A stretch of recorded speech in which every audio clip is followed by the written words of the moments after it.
Welcome to Latino Wall Street Live. I'm here with a very special guest, Natalie Dawson. Welcome. Thank you. I'm very happy to have Natalie join us for this segment. So she is a best-selling author, an entrepreneur and expert, specifically in developing people and scaling teams. She's the co-founder of Cardone Ventures, along with Brandon Dawson, her husband, and Grant Cardone. They've been able to scale that to over 70 million in revenue in just a few years. So Natalie, it's an honor to have you. Thank you so much for joining us. I'm so excited to be here.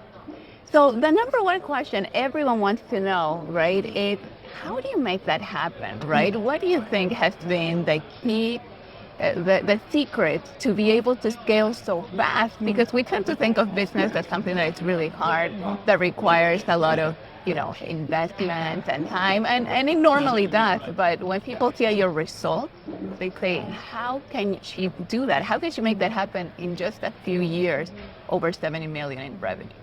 Yeah, I think you have to be really focused on what is the target. And if you start a business and you don't have clarity on what the target is, you're never going to build the product or the service to get to where you want to go. And you're most importantly never going to be able to hire the people. So from my standpoint, we knew when we started this business that we wanted to have thousands of team members. So we weren't hiring people that didn't have the experience of managing hundreds, if not thousands of people when we started very early on. And so that vision and that clarity early on of where you want to go and what you want to do, and being a little crazy with it, being able to say, hey, I want to be able to build a business that impacts the lives of 100,000 people. Well, it sounds silly when you have only impacted 5 people, and those people are your family and your friends who have touched your product or delivered your service to. But if you believe that you can create something, you start to think, okay, what kind of people do I need to help me? What type of leader do I have to show up as in order to continue to inspire those people to help me fulfill this vision of servicing the clients or customers that my business is entirely centered around? Amazing. So would you be able to walk us through the business model, right? So I read it, consulting, it's private equity. Like, how exactly is this successful blueprint, right? That other people can learn and say, oh my God, maybe I'll get an idea from that. Yeah, so we have 100 events a year, which is incredible because it started with just a handful of events a year, and we realized that small businesses in America, there's so many opportunities for them to learn and be educated online. I love being educated online, but there's a different connection when you are in person, when you're networking with other 100 businesses. events in person. 100 in-person events. Oh my God. That's 2 events a week. We flew in here last night because we had an event on Monday, Tuesday. We're flying to Florida tomorrow because we have another set of events. That's great. This is what we do because there's demand for it. And so that demand was really been curious for us because as we see these business owners come through, our model has always been, well, we will have a proprietary deal flow because we have businesses that we meet every single week coming through our training centers, and we're able to see what businesses are and aren't working, which ones are profitable, which ones have this special sauce, either it's because of the founder or the actual model. And then that allows us to have the consulting services for those that it makes sense for, but then also be able to invest in those business models that we see, wow, this is a huge opportunity and no one's really talking about this because they just don't have that same viewpoint into the deal flow. So 100 events a year, most people's objection to that would be that's a lot of expenses, right? Because obviously in-person requires a whole different ballgame than if you have a virtual event. It's easier. You can do multiple of those on a daily basis. Some people would say if that's all you do. So how do you guys manage that part of logistics, expenses, and grow fast at the same time? We overcome the expense objection because we need an in-person, hands-on tactical event. It's hard for me to role play with you online. It's hard for me to get you to talk to other $5 million business owners if you're doing that online. There is some skill that is still valuable today in a world where AI is taking over and agentic AI is in development, where there's still a very valuable skill to be had to be able to look another human being in the eye, to believe in yourself and your product at the point in which you're wanting to sell that person on why they should be doing business with you, why you should be the preferred vendor of choice. And so we overcome the price objection from that standpoint. We still live in a world where how you show up in the physical universe matters. Now, can you learn virtually? Of course, and we have lots of options for virtual events, but today, think think about how everything is virtual. We actually differentiate ourselves because we do so many in-person events, and we make those events and those touch points really differentiated from any virtual experience that anybody can have watching YouTube or any other media platform. And do you have to be at the 100 events, or do you delegate them? I'm not at all 100 of them. Okay. No, I'm at the ones that it makes sense for me to be at, but I would say I'm at least 70% of them. Like Wow. I'm there and I'm presenting and I'm working with our clients, because for us, the deal flow is like I'm able to see these business owners, and I can tell by meeting a business owner how they show up and what the gaps are in their business, and I'm looking for active deals that we can invest in, and so that's a very important component of it. So with the private equity thing, I'm interested in that. How does that work exactly? Do they pitch you their idea or their business and how profitable it is? And do you choose based on the presentation in that event, or is there a whole process to pick and choose? There's pretty much everyone out there is looking for money, looking for investors, looking for a breakthrough, that one opportunity to partner, right? Yep. Like the way you guys partner with the Cardones, and I'm sure that also helped a lot. So how do you make that work in the event or afterwards? Yeah, it's such a great question, because what we've done historically is have these relationships with our clients. They move through events and or our consulting, so we're able to see what's happening in their business, what their financials look like. Are they actually paying attention to their books, and do we have to do a lot of bookkeeping work in order to clarify? You can learn a lot by how somebody runs a business based off of what type of partner they're going to be. And so our consulting arm allows us that visibility, but up until this point, we've invested our own cash off of our balance sheet at Cardone Ventures into these businesses. A great example of that is 10X Health. None of our community, nobody got to participate in this incredible story because we weren't raising money. We were just doing it based off of the cash that our business self-generates. And so now, for the very first time, we're actually going to the market and raising capital to be able to place it in these businesses. Some of them will actually be the businesses that the business owners, who will be the investors, own and operate. Others will be, businesses that they've never had access to, and traditionally people don't have access to these types of deals in private equity and the alternative space. And so we actually haven't done this before. We're just now launching our very first fund based off of the success that we've had through the investments we've made on our balance sheet. And we figure we should be spreading this with people and able to raise capital. We'll have no problem raising capital, and we also have this deal flow. So for us, it's just this very exciting time to figure out how we can service those investors that are traditionally not serviced through private equity, and really getting access to it, but also being able to give them really unique business models that they wouldn't see in a traditional investment portfolio. Exactly. No, that's a massive value and a win-win, I think.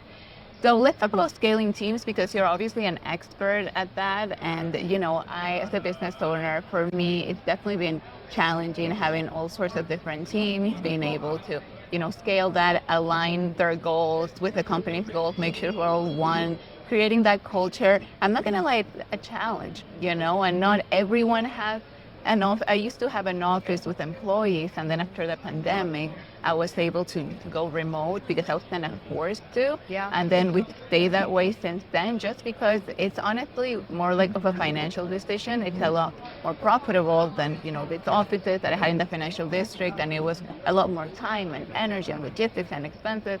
And the pandemic, at least for us, for Latino Wall Street, was a blessing because it allowed us to grow more without that. But nowadays, everyone has a different situation. Some people have offices, others are remote. But managing teams is still there, something we all need to learn and improve. So what would you say are those tips that business owners need, those things they need to know to be successful at, people management, but also to allow for growth and scalability? Yeah, I think this is the biggest challenge that business owners don't think they have. They think that they have a sales and marketing challenge. I need more customers, but at a certain point in a business, and we call these the break points, of the first break point around anywhere between 1 to 3 million in revenue, depending on the business model, the business can't just depend on getting new clients, because what actually breaks in the business isn't new clients. They figure that out. It's the people, and it's the duplication of the owner and what the owner knows and how the owner relates to the clients or the patients that they serve. And so from my standpoint, when I watch business owners who just get stuck in this break point and their business breaks, What they need is a clear vision into what does the next 10 years look like, and how do I create a vision that is so big that team members who can help me are interested in helping me because they have a vision that they can see inside of the vision that I have as the founder. And when you ask any business owner, what is your 10-year goal? They kind of get wishy-washy about it. It's kind of like asking somebody how much they have in their bank account. It's like, oh, I want to grow and I'd like to expand, but they're not concrete about it. Well, high performers want to know that you have a plan as a business owner and that they can trust you. Real high performers want to be able to trust you to help them get to where they're trying to go. Well, if you don't know where you're trying to go, their confidence is instantly reduced that you can help them get to where they're trying to go. And so it in some cases is as simple as clarifying what the vision of the organization is. But what comes with that is more challenging is the owner continuing to show up and develop and give feedback and give coaching to those team members so that they are actually demonstrating that they're interested in that team member's growth. Because if you're not giving them that leadership, if you're not giving them that guidance, and they need it, and they know they can't go from making $100,000 a year to $300,000 a year because they don't have the skill set, but you're not willing to be really honest with them about their blind spots, with the purpose of I want you to make $300,000 too, so that the business can grow. Because if you're making $300,000, that means the business has expanded. If you aren't able to be direct and communicative and clear from that front end with that team member, it's just going to be difficult, and you feel like you're dragging people instead of having team members who are also wanting to help solve the problems in your business alongside you. Yeah, no, that's the main thing. I remember I used to have a mentor who used to tell me, when people are into it, they'll push themselves. So there's no need for you to be pushing, because a lot of time with different team members, not so much the ones I have now, I've learned a lot, but I've always felt like I had to push and just micromanage, be on top of them. But when you have excellent team members, they push themselves, because they're into it. So there's no need for it to be this exhausting thing.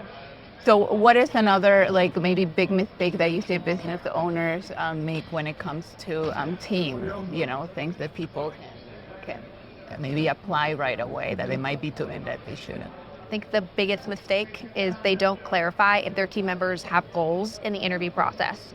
To me, if your team members don't have goals, but as a business owner, you want to grow, why is your team ever going to fight harder for your goals as the business owner than they are for their own goals? If they don't have goals, don't hire them. If you want to grow your business, you have to hire goal-oriented people. So in the interview process, that has to be a question. And if somebody sits and tells you, I don't really have any goals, I'm not that interested in career growth, I just want to stay where I'm at, or I want work-life balance, cool, go work for my competition. Somebody else can have you. But that's not what we're building here. We're building an opportunity where people who do have goals see that they can achieve those goals here.